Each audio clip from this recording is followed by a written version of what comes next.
Hello दोस्तों, आपका दोस्त एक बार फिर कुछ क्वेश्चंस नदियों से संबंधित लेकर आया हूँ जो एग्ज़ाम की दृष्टि से काफ़ी इम्पोर्टेंट रहेंगे। चलो स्टार्ट करते हैं। पहला क्वेश्चन, बेनगंगा तथा पेनगंगा किसकी सहायक नदी है? Option number Godavari, option number B Krishna, option number C Ganga, option number D Jhelum. दोस्तों, इसका आंसर है ए गोदावरी। चलो गोदावरी से कुछ क्वेश्चंस देखते हैं। दोस्तों, गोदावरी त्रंबकेश्वर नासिक कहाँ पड़ता है? ये पड़ता है महाराष्ट्र में। यहाँ से इस गोदावरी नदी का उद्गम स्थल है। और कहाँ पर गिरती है? राजमुंद्री आंध्र प्रदेश में, जो चापाकार का डेल्टा बनाती है। ये कहाँ पर स्थित है? बंगाल की खाड़ी में। अब देखते हैं गोदावरी नदी की सहायक नदियाँ। सहायक नदियाँ में सबसे पहला आती है पूर्णा, फिर आती है वर्धा, उसके बाद आती है पेनगंगा, उसके बाद आती है बेनगंगा, उसके बाद आती है इंद्रावती, उसके बाद आती है सबरी। दोस्तों, गोदावरी नदी की ये उत्तरी साइड में है।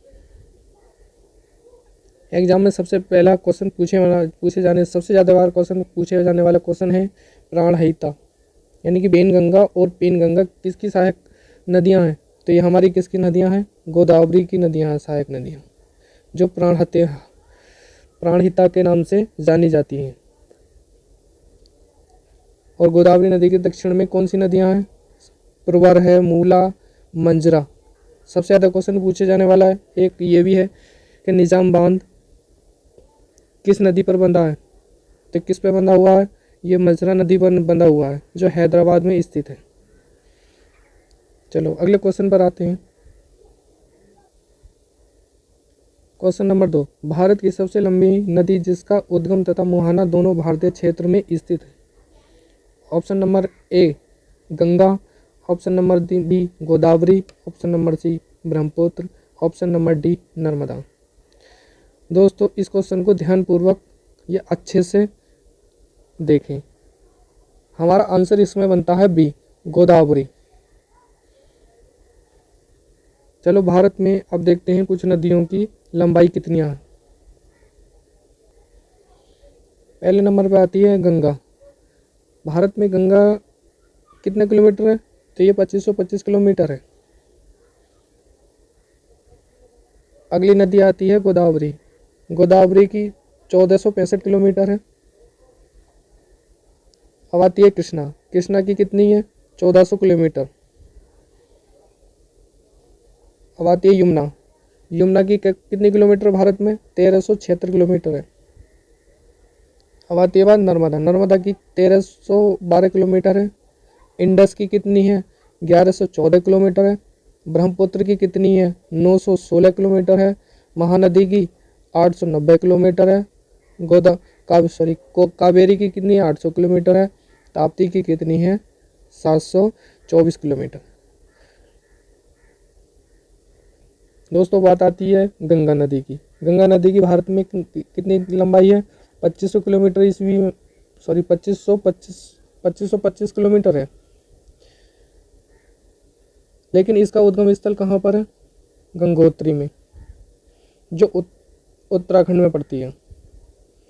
लेकिन हमारा क्वेश्चन क्या कह रहा था कि भारत में उद्गम और मुहाना सिर्फ भारत में ही होना चाहिए। तो बात आती है गोदावरी की। गोदावरी कहाँ, मुहाना कहाँ है? इसका उद्गम स्थल कहाँ है? त्रंबकेश्वर नासिक में। और कहाँ पर गिरती है? आंध्र प्रदेश में। तो वही भारत में, नहीं भारत में। चलो अगला क्वेश्चन देखते हैं। अगला क्वेश्चन, कावेरी नदी का उद्गम स्थल है। Option number A Trichy, option number B Mysore, option number C Brahmagiri, option number D Amarkantak. तो दोस्तों, कावेरी नदी का उद्गम स्थल है ब्रह्मगिरी। दोस्तों, कर्नाटक में एक पहाड़ी पड़ती है ब्रह्मगिरी, वहाँ से इसका कावेरी नदी का उद्गम स्थल है।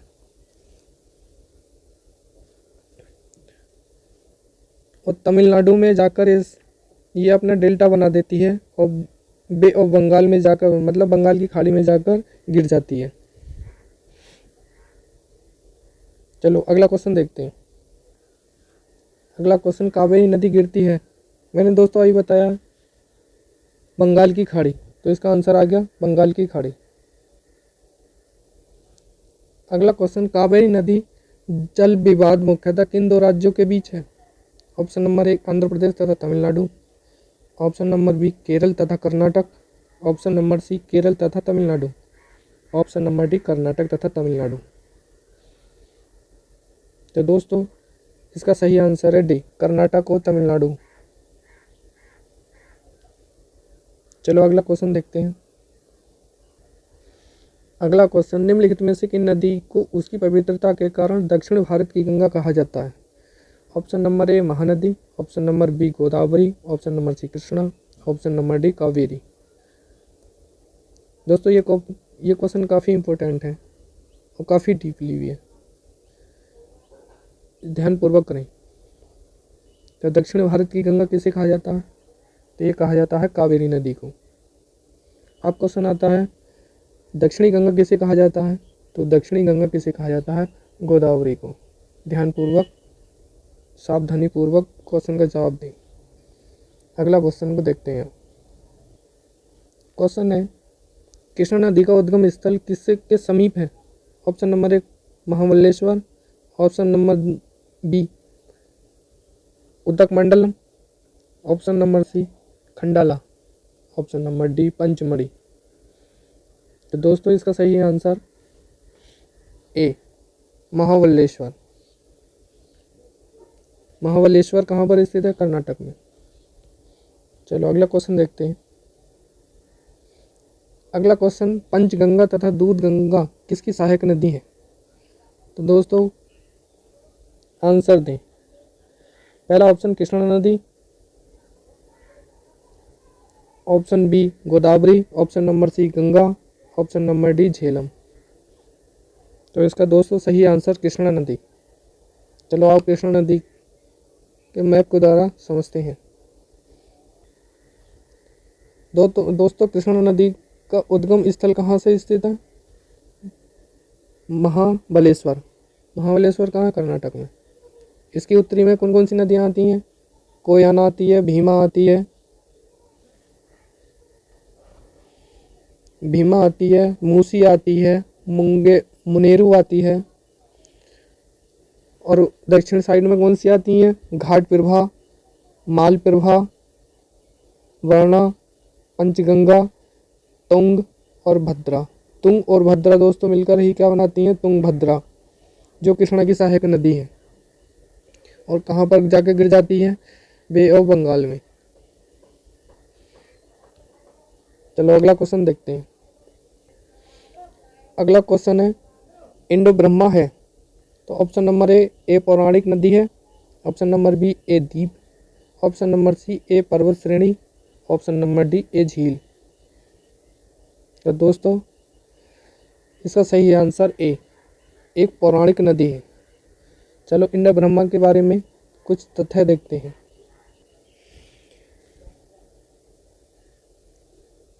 इंडो ब्रह्मा सिद्धांत, भूवैज्ञानिकों के अनुसार शिवालिक पहाड़ियाँ मुख्य हिमालय पर्वतमाला के समांतर चलती हैं और रेत, मिट्टी और बोल्डर समूह से मिलकर जो दो निक्षेपों से बनी है। इन निक्षेपों को एक शक्तिशाली धारा द्वारा जमा किया गया था जो असम से पंजाब और यहाँ तक कि सिंध तक भी बहती थी। अतः इसने खुद को एक खाड़ी में खाली कर दिया जिसने मियोसीन काल में सिंध और निचले पंजाब के कुछ हिस्सों पर कब्जा कर लिया। इस धारा को इंडो ब्रह्मा या शिवालिक नदी के नाम से जाना जाता है। इस नदी की 3 मुख्य नदियाँ सिंधु, गंगा और ब्रह्मपुत्र का संयुक्त प्रवाह किया और भारी मात्रा में जोड़तोड़ जमा किया।